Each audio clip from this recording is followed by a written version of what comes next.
We have a French bulldog and he has some stomach issues, so I actually have to cook his food. And ever since I started doing that, I just found his breath was horrific. I'm assuming it's kind of like humans, you know, we eat food and we have to like brush our teeth. So I knew I needed to do something about that. And when I came across this Arm & Hammer Fresh Breath for dogs, I was like, you know what?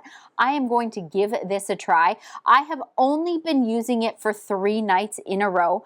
I'm not going to sit here and tell you, oh, his breath smells fantastic now, but it literally doesn't smell like garbage anymore. So it definitely, in my opinion, I feel like it has been working. I am going to use this every night. It is really easy to do, as you can see in the video. He does not love it, but basically you lift up the side of his lip and you give 1 or 2 sprays, and then you do it on the other side as well. It kind of makes him get the zoomies after, which then I'm kind of like, zoomies mean that you love it, so maybe he does love it, but he gets really playful after I do it. But yeah, I have found a significant decrease in the stink in his breath, and it's only been 3 days. So I'm really excited that I found this, and I'm definitely going to continue using it.